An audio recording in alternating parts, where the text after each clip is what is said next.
apologize for cutting the trio of that great march, but there's much more of that to come. And I'm just so thrilled that I finally had a chance to finish out my project of honoring the Big Red Band's history through the 100 years. And this has been a big challenge for me to get it all encapsulated into one film.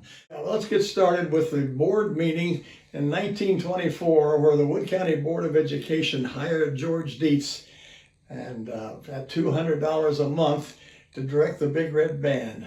And keep in mind, that was the very first year that the stadium was built and opened that football season.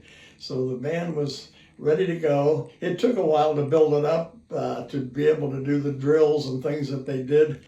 I'm bringing some Kleenex along to the video showing myself because a lot of it moves me to tears. And I hope you are moved as well by the great music and the great playing of the Big Red Band over the years.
So one of the things we're starting with is an excerpt from the last video that I showed back in 2015, in which case Phil Schroeder, this older son of Frank Schroeder, gave a tribute to his father on this stage at the Smoot. And I'm going to share that with you at this point because it was not on the original video. His real name was Francis. He was born in Jersey City. December of actually 1912, as Roger mentioned, his father passed away when he was very young. His father passed away in the flu epidemic of 1918. That if you're a member of the Moose Club and the father passes away, that if you're destitute, then the family can move to Mooseheart, which is just west of Chicago, and the children are guaranteed an education through high school. He actually was a first place winner in a national saxophone competition in Tulsa, Oklahoma in 1931, the year that he graduated from Mooseheart. After graduating from high school, In 1931, he heard of Ernest Williams, who had started a music school in Brooklyn and had a summer camp, and Ernest Williams wanted someone that could play E-flat clarinet. My father said, I can play E-flat clarinet, and so he took him on. He graduated from there in 1934. While he was there, he studied clarinet under a player from the Metropolitan Opera. He also studied under the person who later became the director of the Air Force Band in Washington, D.C. He also was good friends with the assistant Navy Band director, Fultz, in Washington.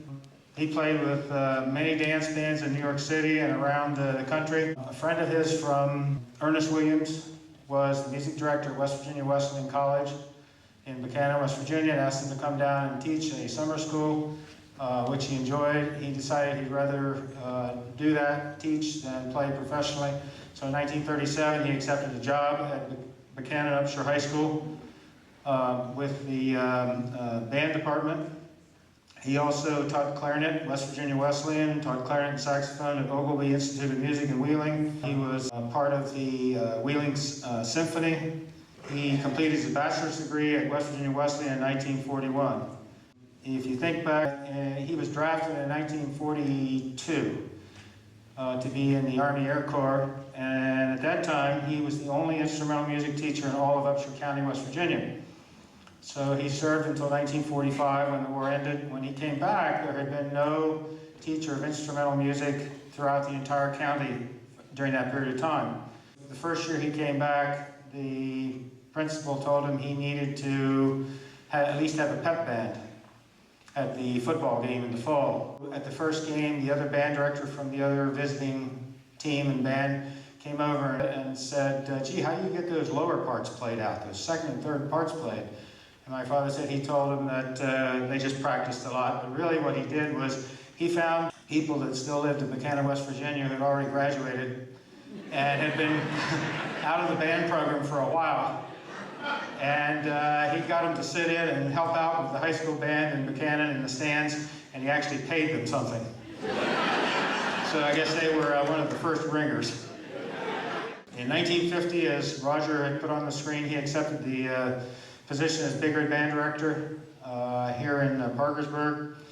As you know, the band won many awards. He was also a guest conductor, as Roger showed the picture, of the U.S. Navy School of Music. He was good friends, as I mentioned, with the assistant director of the Navy Band and the director of the Air Force Band. He obtained his master's degree in music from Ohio University. In 1955, as you saw, the Big Red Band won the VFW championship. They defeated another group that had won, I think, for the previous 19 years in a row. When the band marched in competition, there were no yard lines. The only thing on the field was the end zone, goal line, and the sidelines. So all the drill performance was done without any markers. When the band practiced, they had to keep at that time the tempo exactly the same throughout the whole performance. So I can recall that there was only one bass drum player at the time, and he would practice all summer long with a metronome tied to his bass drum so he could learn and keep the same tempo consistently. Another interesting thing about that I was telling Roger earlier, which most people probably don't know, the competitions at that time at the VFW, 75% of the competition was concert.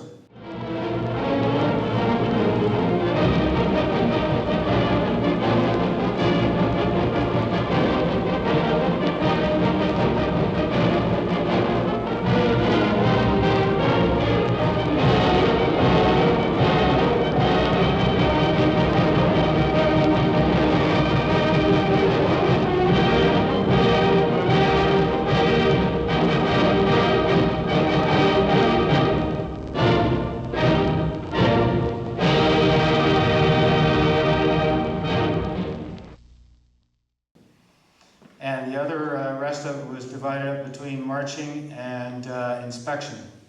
My father told me that in all the years, the 14 years he was at Parkersburg, since it was an all-male band, he never had an oboe player, ever.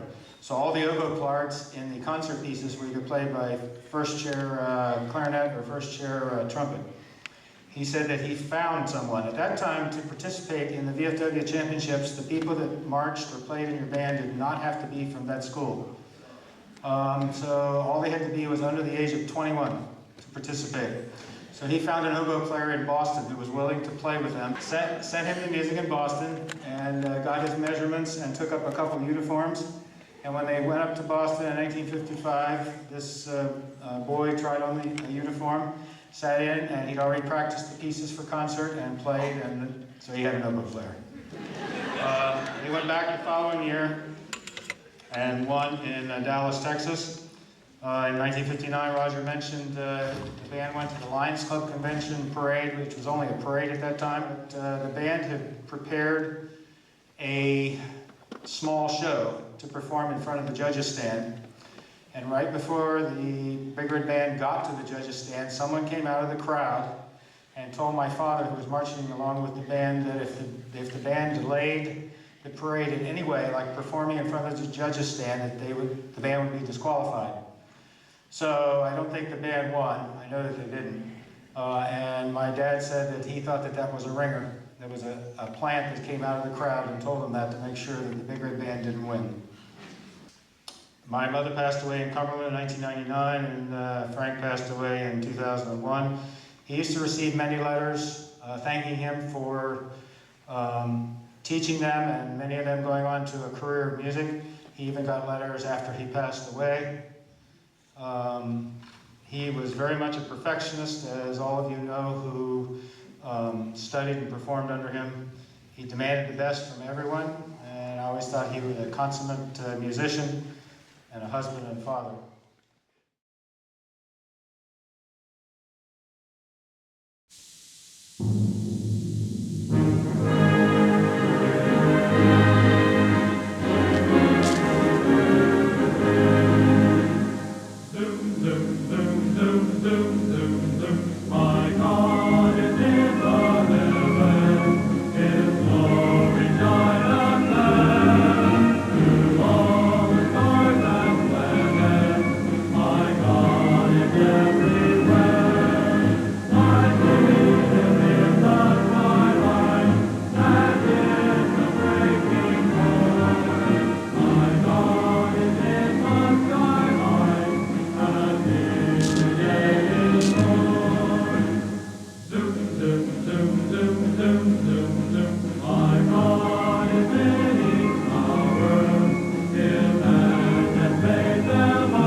I wasn't able to find much information or much footage or pictures of the band in action during the Jim Hoy era.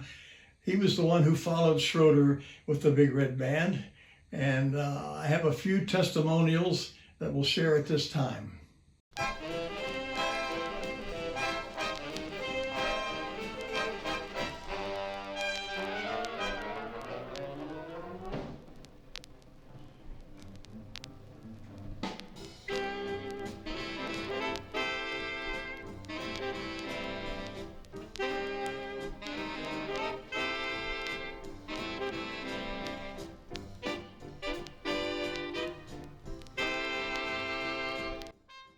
You remember ever hearing that they went any competitions out of state or anything, or were they just strictly state stuff? Well, I remember going to Virginia Beach. Yeah, that'd be 1967. It was a musical competition. I remember that. You remember what you played? I want to say Imperial something. It was a kind of a challenging piece. It was more like a coronation type. It was challenging. Uh-huh. And then, you know, a couple other pieces we got judged on, so that's the only time I remember going out of town. I respected him. Uh-huh. He was a good musician. He was a good clarinet. Clarinet was the major instrument, saxophone, and flutes. And then for me, I played a Jimmy Dorsey tune called So Rare in the field house. He took that off a record, and I played it with the a cappella choir. Gee, He did that. wow. Yeah, and he was come out of the swing era, the Coliseum over here. The second alto player got sick, and he got the sub one night with the Artie Shaw band, which I ate up, and then he followed the band into his pals followed the band into St. Mary's, had breakfast with them, and got all their autographs and everything. Oh, that's great. He should have stayed performing because he could not get the discipline in the big grid band in those days. It was hazing, a lower classman like myself, and they'd hide your horn, hide your case, put garbage in your case, break your reeds, hide this. And of course, the sophomores, were the prime target. And when I got first chair in the All-State band as a sophomore, I had blown out one of the seniors, and I even got threatened because of that. I think he knew what he could do, and I hate to tell you, but I had had enough of it.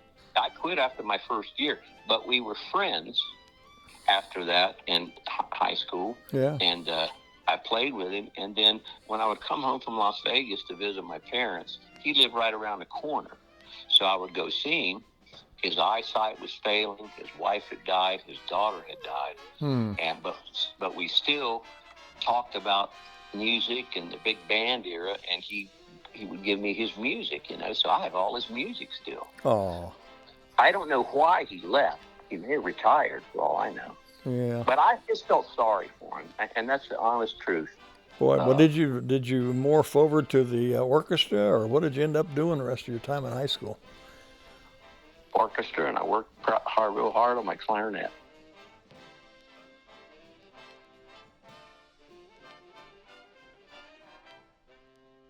He wasn't very big. He'd come in kind of short and wearing 1940s vintage suits and white shirt and tie, and had a long baton. He would get frustrated when we would start making noise. As soon as he cut the band off, of course, it's chaos or whatever. When he got frustrated, he would yell, "Get tired." Instead of something else. To go back to the beginning of a piece, it was always put it on the edge. Put it on the edge. So you kind of had to, hit to his lingo because he wasn't very current. And then my favorite was when rehearsal was over, he would say, "Put it in a box."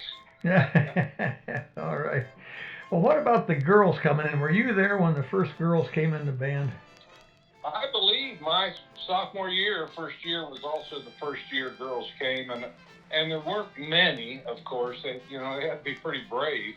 I don't remember any names. I do remember most of them were, clarinet flute players back in that day. And all of that hard discipline on the marching field was lost, or, strict military sort of rehearsal practices. We still marched military style, still did military drills, shows. Never did march 8 to 5, always 6 to 5, which my, trumpet players' chops appreciate. It's a smoother gait. Well, did you remember the girls when they came in? Was there less hazing going on, or did they haze the girls too somehow? I mean, what? Well, see, now Huey mentioned some chaos in that regard, and I don't remember any of it. And I wondered if I was oblivious, or if trumpet players kind of got a pass and were perpetrating most of it. I don't remember any sort of practical jokes or hazing or making fun. Somebody might throw something down the sousaphone bell, but that was about it. Well, anyway, and the trips, you guys didn't take any out-of-town trips while you were in the band?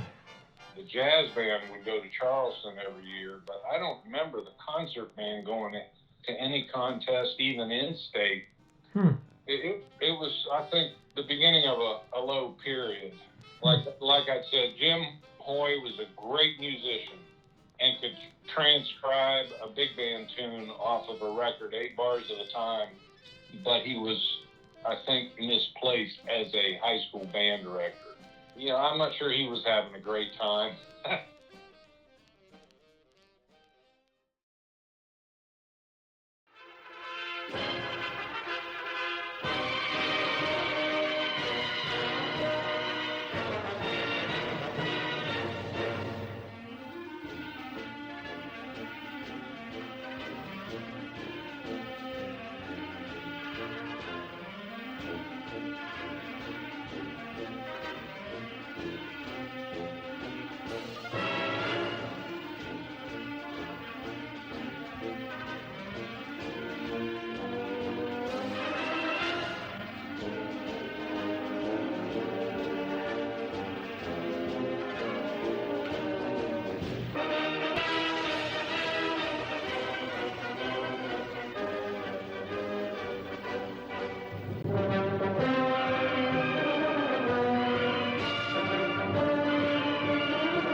about like what would go on before a football game? I mean, kids get there at a certain time, and how much warm up as a group did they get?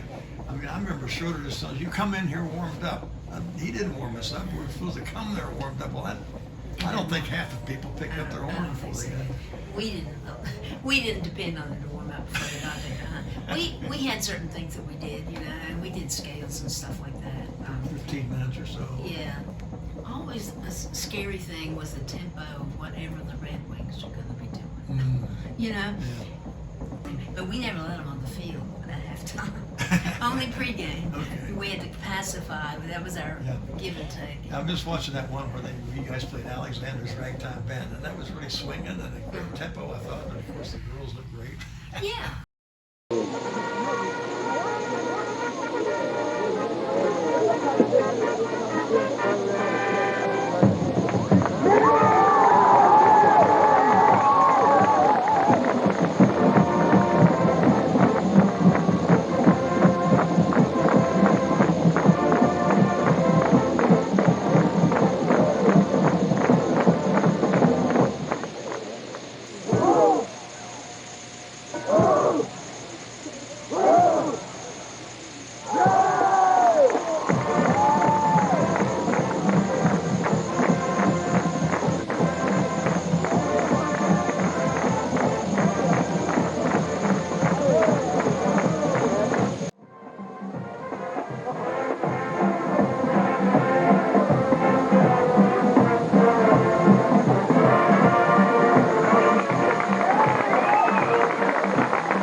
The music you're about to hear is from Aaron Copland, the great American composer who composed ballets, operas, symphonic music, and other kinds. But this particular package that you're about to hear was ballet music. And I played it under Aaron Copland's baton in the Philadelphia Orchestra. But to imagine that the Big Red Band could set this to military style and execute it so precisely and so convincingly. This band of the 80s had such tremendous power and impact. I hope you'll feel that as we listen to Jorgensen's package called the Copland Package.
Yes, sir, Bob, we did. We have one. Okay. We had the first one that came out. It was a Radio Shack computer. It was a Tandy. The first marching band program was purchased by Purdue University. Wow. And I think maybe IU got the next one, and we got the third one. Gee, And yes, sir, we had that. And so our job got to be so much easier when we got that. So how did we do it? Okay, before you start learning the music, you have already been outside. You've learned all this stuff. Sophomores spent the whole month of June learning all this stuff. about marching. And the upperclassmen, some of them, I mean, they were just really good about helping the younger kids because they wanted to be a part of a good product. And the product depends upon the sophomores too, you know. In the beginning, before the computer thing came, you had to write your directions on your music. So, you know, and measure one, here's what I'm doing, you know. And so, you know, in those days, so we wrote the directions on the music. I mean, each kid did it. And then then you had to take the music outside because you needed those directions. You might have the music memorized, but you sure needed your directions. Yeah. And everyone was different. I mean, the person beside me, he's not going to be the same as I am. Right. You know? So that's the way we did it then. Kent was so perceptive that he made all the moves fit with the music. When you look at that Copeland show, it's like, oh my, here come the trumpets. And listen, they've got the most important part. And what's going on with the woodwinds? Well, they're out here in the end zone somewhere, you know, because it was all put together with the music in mind. It was on the computer, and every kid had his own printout of his directions. Oh, okay.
Parkersburg High School, the Big Red Band.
I imagine that Sousa might have written something like this, but heaven only knows he didn't write this. It was in the early 40s that this was written by David Bennett, Calfskin Calisthenics. And I think that Chet Backus needs no introduction.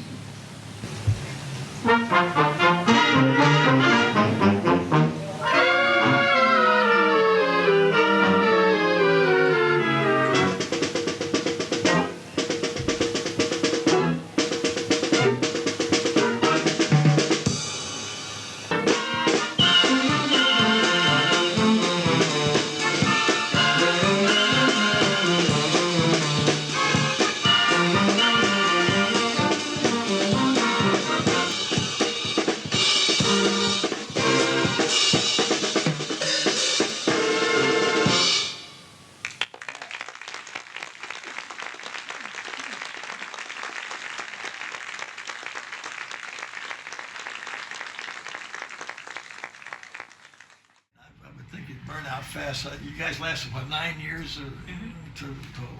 Could you have stayed another 5 years easily, or if you'd have been given we the reins? could have, but here's what happened. I could see the numbers were dropping, you know, and I said to the principal, we have to get out into the junior high schools and recruit. We have to put kids out there in uniforms and recruit. And he said, oh, you can't miss school. I said, well, I don't know any other way to get out there in the schools except, and I said, these are good academic students. Well, he didn't let us go out there. And I said, well, it's going to happen. And I took him, and I don't usually write things down, but I write this down. I took him the numbers, and I said, see what's happening. And I said, pretty soon, if we're not careful, Parkersburg High School is going to look like Ward County. And it was happening. So Kent and I, we were concerned. But then one day I got a phone call in the middle of a class from the superintendent of schools. And this is at a time in West Virginia when the state was trying to equalize everything. You know, in my opinion, they were bringing everything down to this level of mediocrity. Well, how could Parkersburg High School have an orchestra when Lincoln County doesn't even know what a violin is, you know? Yeah. So we did away with the orchestra at PHS. What a sad day that was. You were there for that. Oh, yeah. And Ken and I went to bat for the orchestra. And the people on the board said, well, why do you care? You're the band. I said, no. We're the music department. Yeah. We need the orchestra. It went away. So there sat the cellos gathering dust, you know, it was gone. Terrible. And that library, you know, the PHS orchestra was probably the first one in the country. Yeah, way back. Not West Virginia, but the country. Yeah. It had been around all that time, and all of a sudden it's gone. Well, then the band was growing, and of course there was no orchestra, so the band grew more. And then the superintendent they decided that we don't need 2 band directors because we don't have it down here at Lincoln County or wherever. And I said, and so he called me and he said, we're going to do away with your job, my job. Now, I had been there at PHS less time than Ken had, so he had more seniority than I did in that school. So that's what remains, why they didn't call him instead of you. Yes. And I said, well, okay. He said, so we're doing away with, but don't you worry, he said, because I have a job for you. I said, and what would that be? And he said, vocal music at Blennerhassett.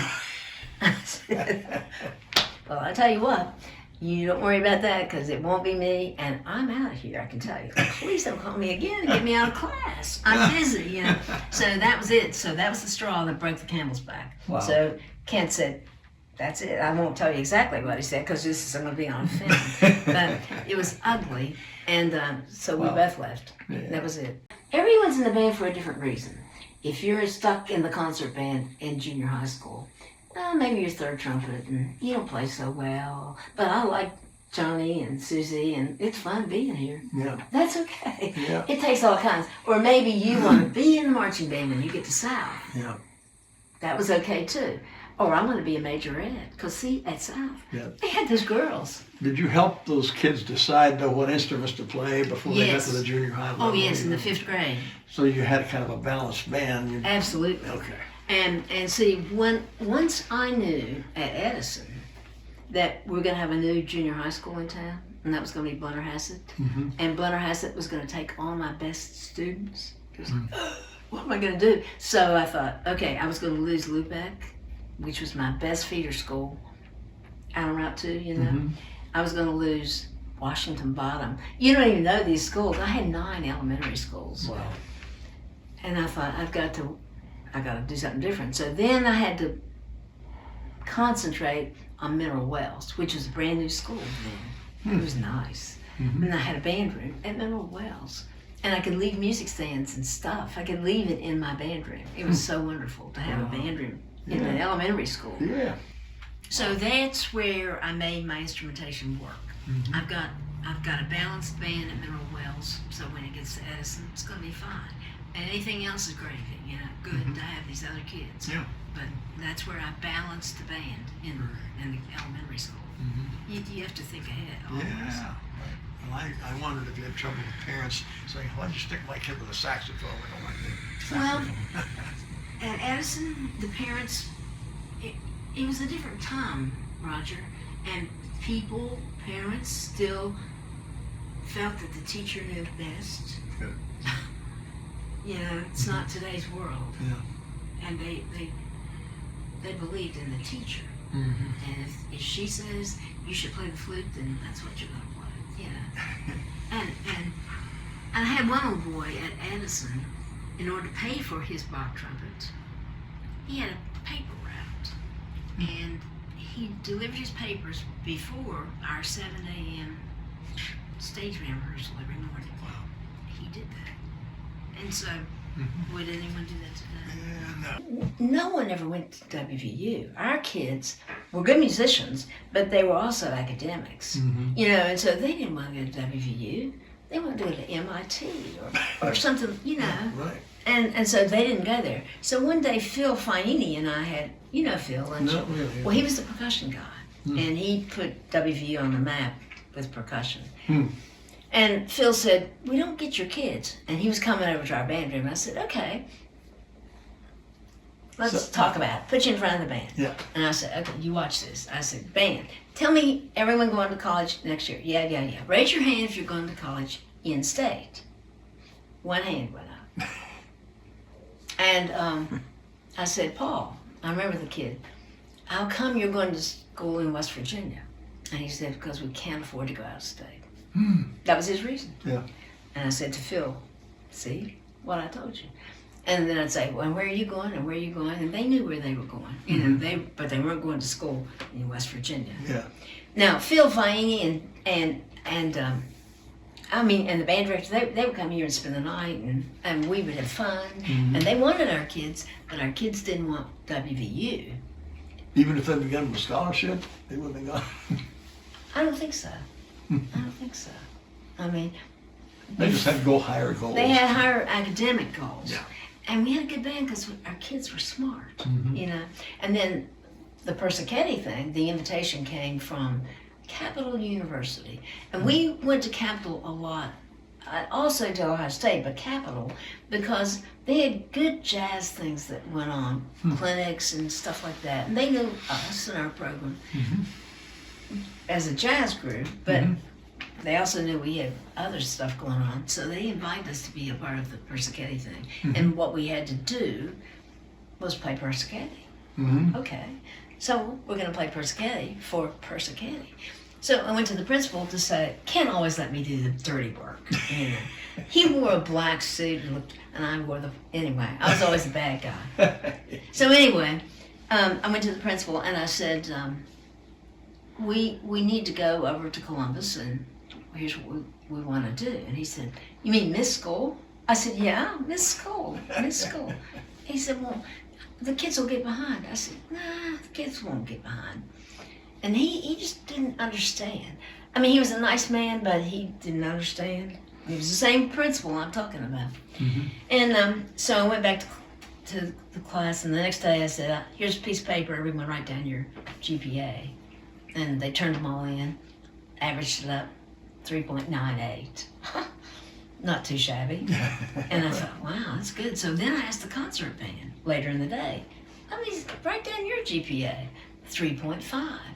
That's good too, you know? So I went to the principal and I said, "Look at this. These kids," and I went to the library, got a history book, made a picture of Persichetti and the article. He said, oh, he's in a book. Yeah, he's in a book. We got to go. That was big. Yeah. Ronald Reagan, that was big. That was so exciting. The school board almost didn't want us to do that. Because of the political Because connection. of the political. Because he was running. He was running for election. Well, I didn't care what. He was Democrat or Republican. What I cared about, he was our president. Yeah. You know, he was our president. And to have these kids have the opportunity to play for him, Yeah. that was great. Yeah. And so that we just decided, Ken and I decided, we don't care, we're going to do it. They can fire us, but we're going to do it. And we did it. But it was interesting working with the Secret Service and how do we make all this happen. And just think how long ago that was. But still then, it was like, okay, here's this uniform. It's got a lot of metal. It's got buttons. It's got belts and all this stuff. They can't put you through Yeah, metal detector. And then here's my instrument, and it's got a lot of metal, you know. And so it was a really time-consuming thing to get all the kids from the band room into the field house. And I can't remember exactly how we did it, but it was, I mean, I think that they had to go over and leave their jackets on their seats, and maybe their jacket and their instrument, then come back to the band room, and then go in. Would it have taken like a half a day to do Oh, all it this? took several hours. Yeah. But it was exciting. It was really exciting. I remember we were in the field house looking down on the president, you know, and Chet was there, and Kent and I, and Kent was reaching in his pocket to get a handkerchief or something, and Secret Service man was right there at him. Chet said, "Be careful, you'll get shot." Anyway, it was funny. You're very welcome. It's great to be here. So this is a great thing, 90 years, and both of you are a part of this, right? Yes. Right. All through the year. So tell me a little bit of the changes you've maybe seen as we go down the line here. Well, I've been very involved in looking up the early history of the band. That's been a hobby of mine. I made a career in music, and it all started here because of this band being such a dramatic institution that was very well developed. By the time I got in, I had older brothers that were in the band, and they set a standard for my family, and I knew exactly what I was supposed to do when it came time to get in the band. And it was just a goal to be a part of this organization that was so Well, I'm sure that hasn't advanced. changed at all, though, because I know it's still a great accomplishment to be a part of that band, especially following the footsteps of others. They kind of know, you know, once your brother or sister are there, so I know that's definitely. Where's this research of 90 years led you? Well, as I say, I found the guy who's one of the oldest living band members that graduated in 1934, and he was in the band that went to the first national competition in 1933 out in Chicago. So anyway, I had an article in the paper for my 50th high school reunion last September talking about how I was doing research in band, and this fellow's daughter saw that article and contacted me through the newspaper. Wow. And so I got to meet him that way. And a lot of things have come my way because of having an interest in the history. And I want to return the glory to my hometown where I got started, ended up in the Philadelphia Orchestra after going through this band and making a career out of blowing the trumpet. So it really can. It really does pay off and comes on. So how about you? How does it feel to come back, see this all, and maybe see some changes, maybe? I don't really see the changes. I was in the band from 1984 until I graduated in 1987. I think the biggest change that the Mid-Ohio Valley has seen in the Big Red Band was in 1970 when girls were permitted for the very first time. There were 4. And I've talked to a few of these, of my 4 mothers, and the stories they tell me are really interesting. That there was the articles you sent me in the paper. Wow, there were.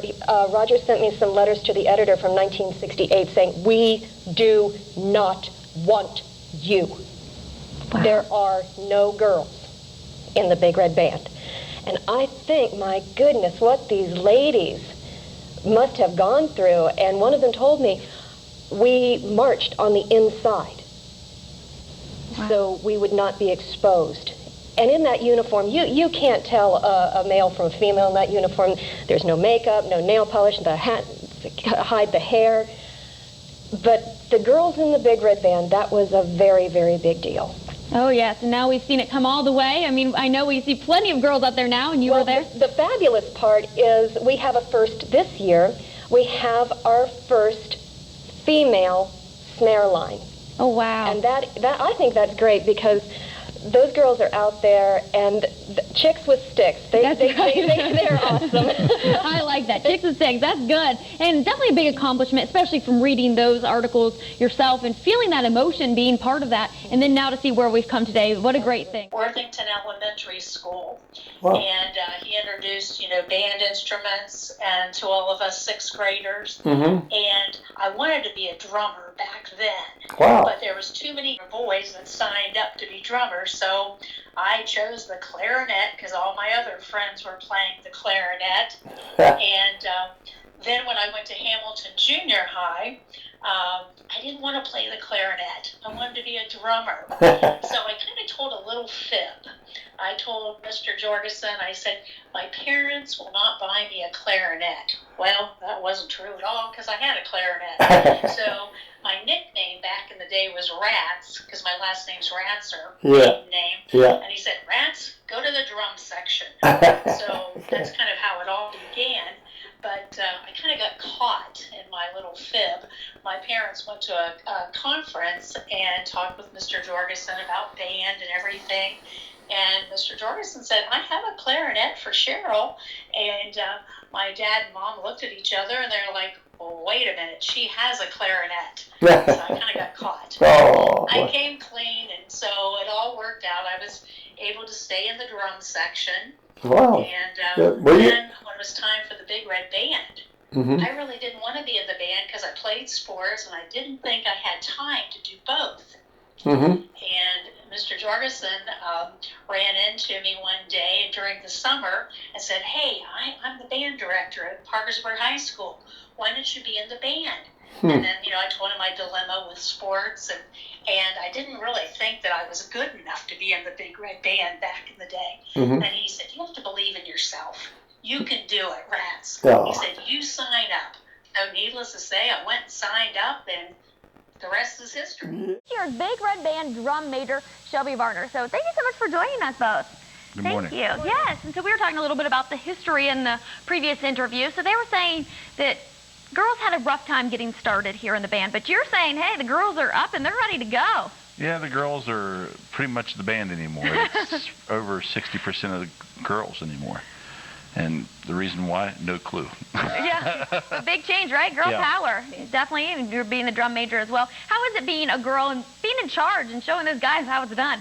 I don't know. It doesn't really feel any different, I don't think. It just feels like it should be for either gender.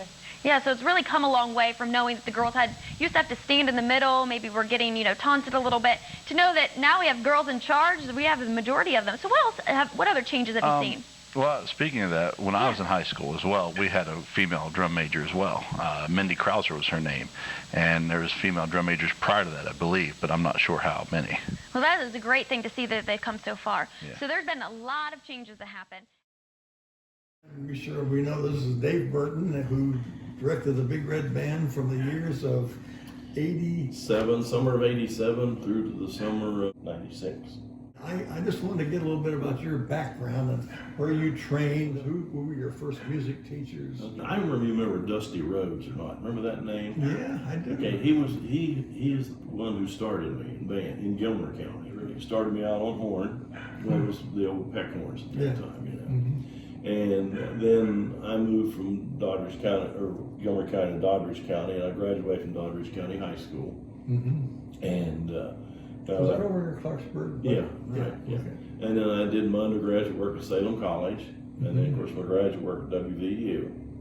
My first job was 100 High School, my second half of my senior year of college.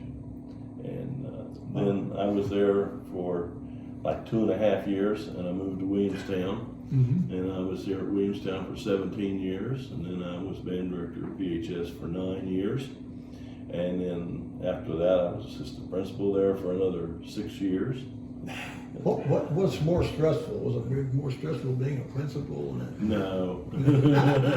No. And then after that, I retired from West Virginia and went to Ohio in Warrenville, and I was administrator over there for another 6 years. I did elementary principal and middle school principal and assistant athletic director. Wow. So you really spread out. Yeah. And then following that, I retired in, I think, 2008 and was off for a couple of years. And then I was interim principal here in Williamstown for another off and on 6 years, whenever they needed. It was just basically concert band and jazz ensemble and marching band. And the jazz ensembles, we just did typical big band type stuff, that type of thing. Yeah. And we would go to a couple festivals every year, plus play locally around the community. And then concert bands, we did 2 concerts a year, the Christmas concert and the spring concert, and then the spring band festivals that you always have to participate in. We had band camp in the summer. All band boosters were fantastic, you know, they kept you afloat all the time. They were constantly doing something for me, whether it was fundraiser and just helping. Whenever it was uniform time, I contacted the mothers and they come in and they handled uniforms before parades or before performances. They were there to make adjustments on uniforms. I never had to worry about uniforms at all, never did. That was mom's job, and they did a wonderful job. And they were very, very, very particular. When you wore that uniform correctly, and the belts went right over left, and it was right over left in the back and right over left in the front, you know. And then we had to send videotapes of shows we had done, you know, so I could see those. And then we filled out all the applications, and then about it was sometime around this time of the year we heard from them that we had been accepted for that year, and of course then the boosters got busy again. And there was a private donor that kind of stepped in. Yeah. And matched everything we had done. Wow. Yeah. Okay. As Kathy Young reports, some Parkersburg teens know they will be living out the dreams of millions next week when they pass Macy's department store.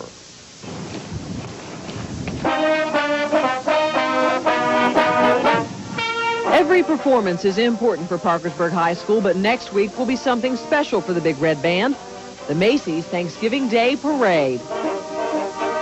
There are over 600 bands apply every year, and only 12 are chosen, and never more than one from any one state. It means a lot, considering we're from West Virginia, and half the people in the United States probably don't even know where it is. Not many bands get to go, especially not from around here.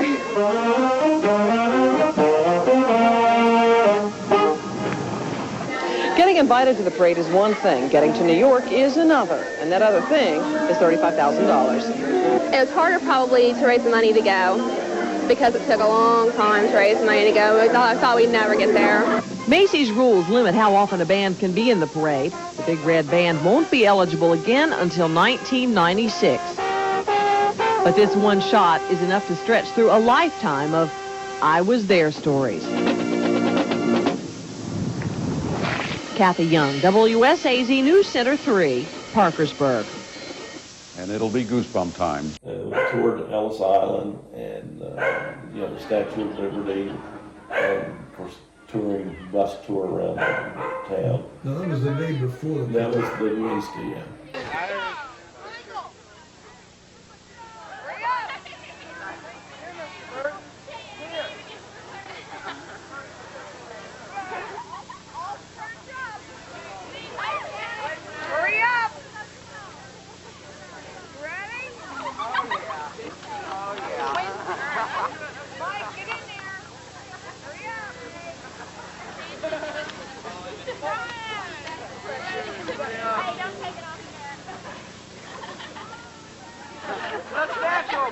We were up at 4 o'clock in the morning there. Right there, 4 o'clock. We had to do a dry run through that area. Yeah, there's a movie that's showing that. It was a dress rehearsal. Did you see other bands before you and after you? No, we really didn't get to see bands at all. It was just, who was right in front of you, who was right behind you. And we did that dress rehearsal, which was really funny. There's a street back here that comes in this way, and then there's another one that goes this way, which is the one they have the viewing on now instead of this one. Anyway, so you had to go through, and we practiced this, on the field of getting in. You had 90 seconds, in and out. And we started through, and I just looked around at the directors, I says, we're not going to make it. We need to do it again. So they cut the whole works are done. We backed everybody up, and we tried the second time. We made it the second time, and we knew what we was doing then. So what was the problem? I mean, we weren't taking big enough steps, to get in place. Okay. We were trying to do a nice 8 to 5. 8 to 5 wasn't cutting it at that time,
followed the band down? I was one of the parents. That was great. Yeah, they did a great job in the screen, the big screen Yeah, in Times Square. Oh, yeah, fantastic! Yeah, we laughed about that. I think we're the only band that got one of the Spider-Man or somebody got away from them in the balloons, and there was a holdup, and it just happened to be at the holdup at the time we were in Times Square. No. Yeah, so we got on the Times Square screen, the whole works and everything.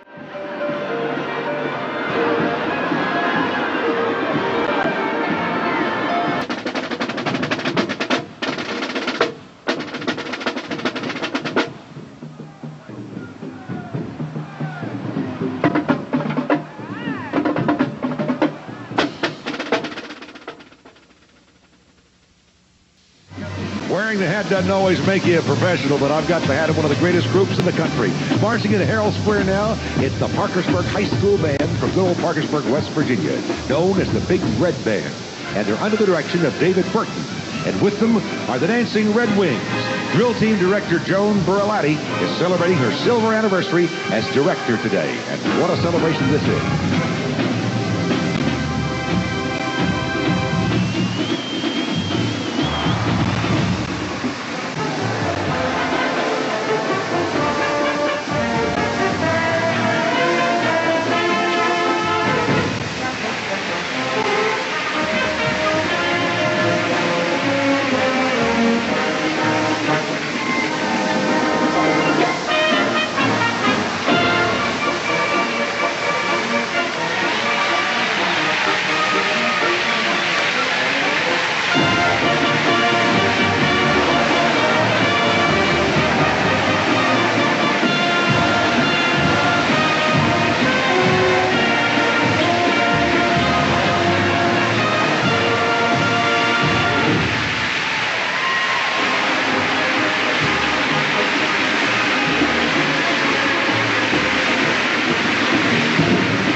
Lord Scott was there. He had a hat on. I think he had a Big Red Band. He did. He did. Who got that for him? I took that to him when, Mrs. Berlani and I had to go up in early November to meet with NBC, and we had a meeting of all the directors that were going to be there, and they explained everything to you what was going on, and we took the hat up to him at that time.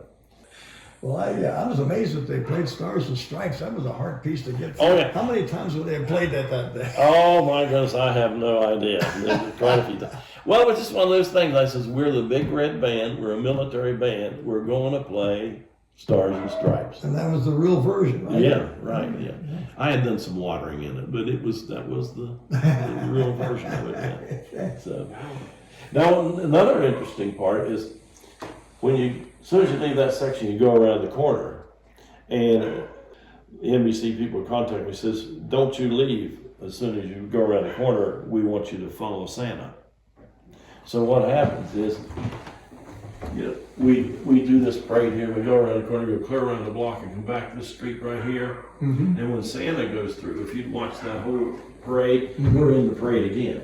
Wow. We followed Santa through in the parade, and that sort of had to do with the red and white, Yeah.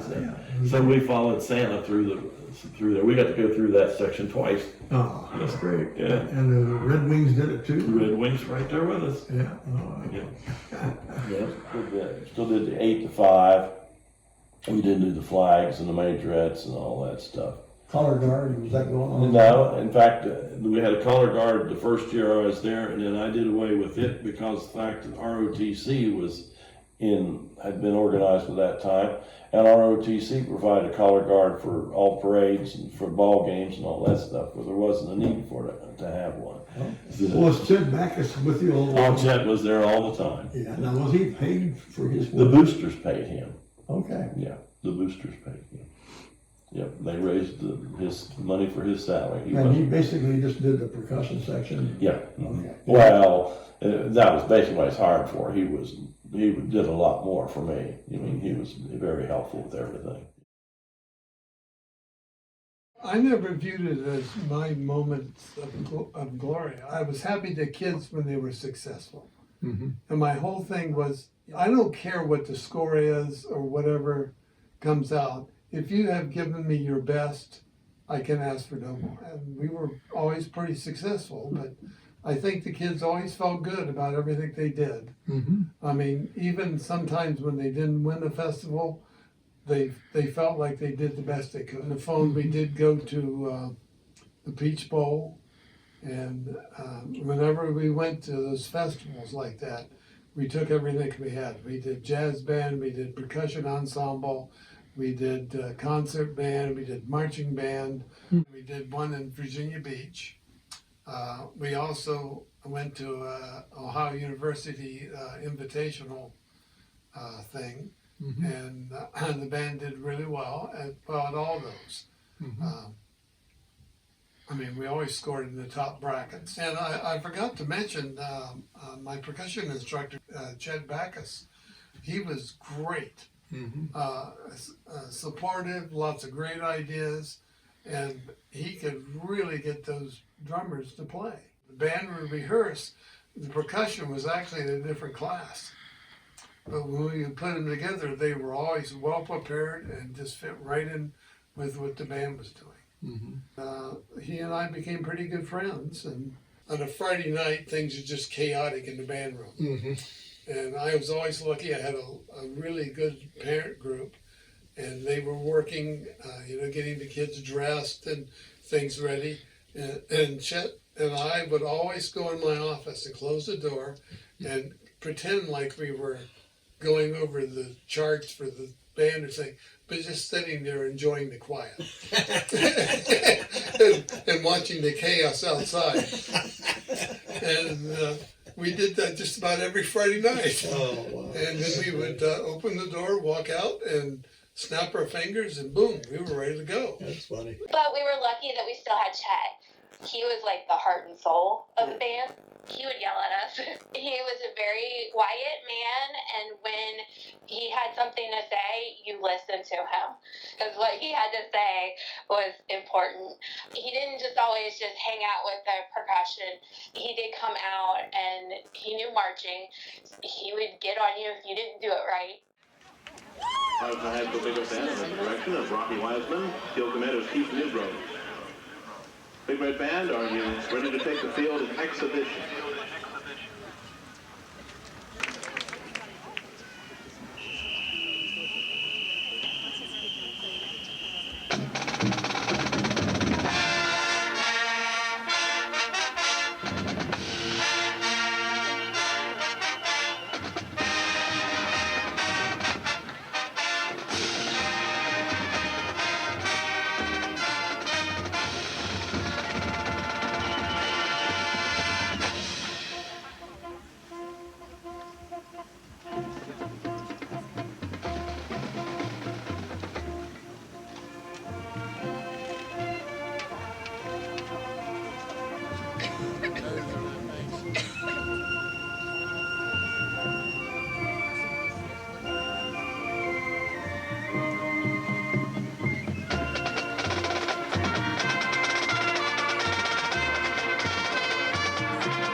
The 1981 graduate, I can say, nice job. I was in the band for 3 years. That's a nice job.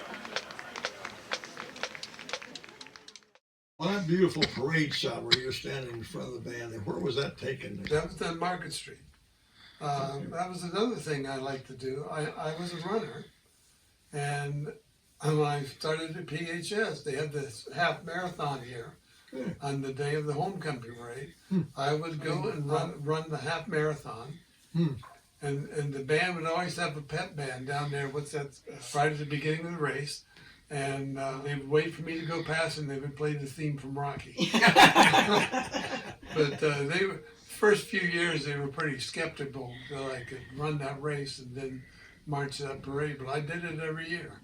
Wow. He was in better shape than the kids were by the end of the parade. Yeah. The last few years get a little tired, but I still did it. It was.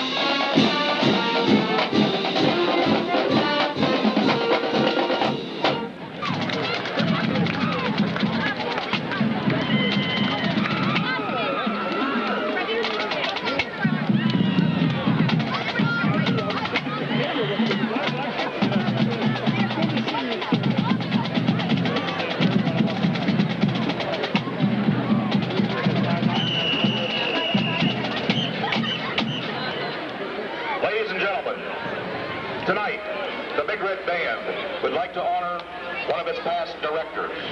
Mr. Frank Schroeder was the director of the Parkersburg High School Big Red Band from 1950 to 1964.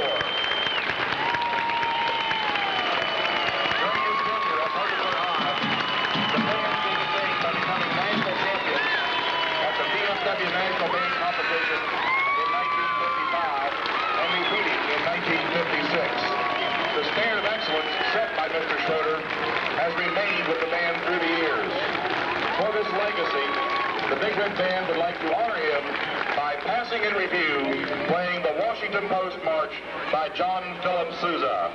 When the band finishes the review, they will honor their senior members and parents.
I remember the day that I stopped by, and by this point, Rocky Wiseman, whom I'm sure you know and have met multiple times and talked with, the word had spread throughout the state that he was indeed going to retire. And so I, as a 23, 24-year-old young man who knew everything, walked right into the principal's office and introduced myself and sat down. And I said, well, I really appreciate your time. And my understanding is that your current band director, Rocky Wiseman, who I was an acquaintance of, is going to retire. I said, I would like to be your next band director. I finished my master's in 2003 and started and was hired that summer. What were the reasons that led to your leaving so soon? My quote unquote early exit was just around the actual beginnings of shifting in education itself. The school schedule was going to be changing and did change dramatically. The graduation requirements were vastly different. It truly was what I knew the band was and what it needed to be and what it could be and what it was going to take to do that. Inside of those changes, I was just simply not interested in. And whether I turned out to be right or wrong or whatnot, I have no idea, because like I said, I've been out of education now for longer than I was in it. I love the parents. They were very good to me. Musically, we were able to do some very high quality things there. I had a bunch of kids in the all-state band all the time. I started to expose the kids to more honor bands that universities would make available.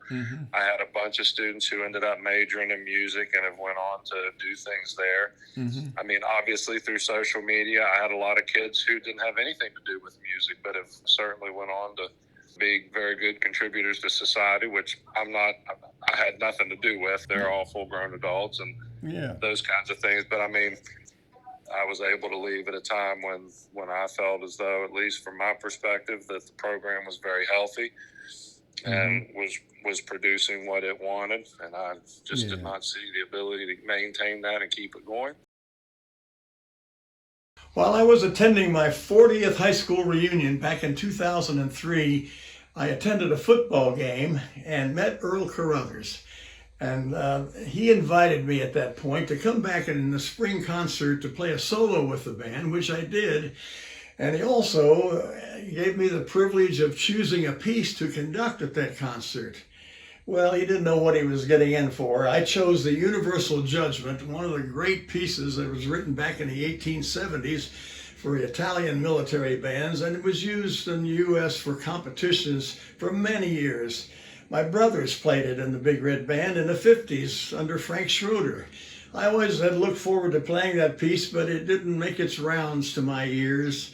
So it took me 40 years to come back and hear the Big Red Band play that piece so beautifully, and I got to conduct it. Of course, I needed to put a little personality into it and do some artistic licensing. I changed a little bit of the rhythm at the end to let the trumpets be featured. I'm always looking out for the trumpet section wherever I play. So see if you can spot that place. I'm going to play you just a little bit of the ending of Universal Judgment.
I was so thrilled at the way the trumpets came through on that ending, and that nobody forgot to mark their music, and everybody paid attention well when I conducted it.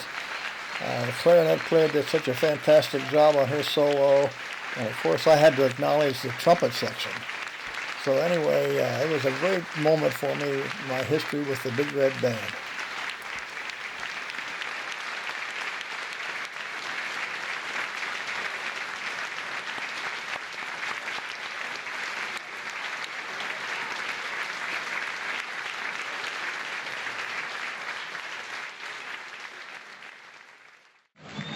closing out the parade is the Parkersburg High School Big Red Marching Band. Who's actually having a reunion this afternoon if you're a former member.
marching down the street there in front of the Magic Kingdom. It's, what can you say, it's magical. Because the way people stop, if you've never been down there when they've done a parade, they have people walk in front of you and walk behind you, and they have gates. And they close the gates as you go through, as you go past it, people behind them open it up. And people actually stop and listen. And, you know, the one thing, the year that I took them to the Magic Kingdom, the first year I took them, we just did a parade. And I heard somebody holler, "That's a high school band." And, you know, it was really impressive to me. That really got me. And there's always somebody that knows who we are wherever we go. And that's a neat part. I tell these kids that when we go somewhere, you're wearing red, and it says Big Red Band on it in Parkersburg. People will know that, especially in Florida, because there's a lot of West Virginians, and they know who Parkersburg is. Ladies and gentlemen, boys and girls, as a special pre-show feature of today's parade, the Magic Kingdom and Disney Magic Music Days are proud to present the Parkersburg High School Big Red Marching Band from Parkersburg, West Virginia, and the Rogers High School Marching Band from Florence, Alabama, and the Downers Grove North High School Trojan Marching Band from Downers Grove, Illinois. Please welcome the Parkersburg, Rogers, and Downers Grove North High School Marching Band.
Major Abby Carty. Is your band ready?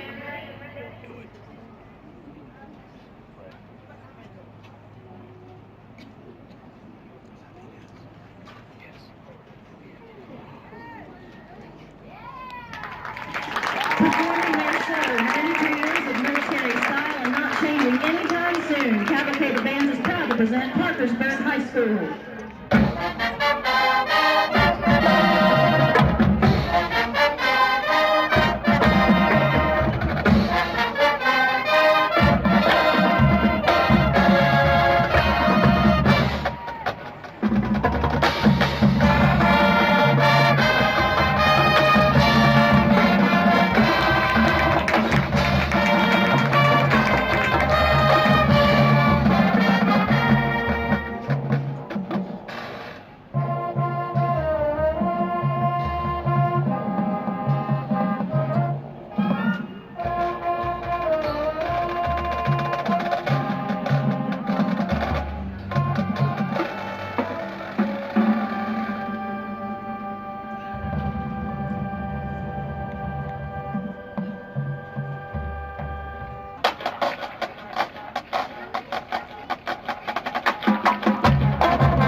I played trombone to begin with, and I switched over to tuba play at the end of my 7th grade year, and that's where I stayed, and I played trombone, bass trombone for jazz band. I knew what I was getting into, and it was rough, and I know that coming into this job, it was a big job, and I took over in 2006. Nice. Mr. Wiseman and Buddy Lee, Mr. Lee, took them to camp and got the show done, and they did the show. Was that time Chet was working? Chet came in and worked with them a little bit. They had another guy working with them. When I came in, I had to get pregame done and do a lot of work with the drums. I mean, they did the parade, homecoming parade, so we had a lot of work to do. We had to get ready for pregame and all that. I did what we could do, and we got through that year, and it was a good year. Mr. Burton helped me out. He wrote 1 or 2 years worth of drill for me.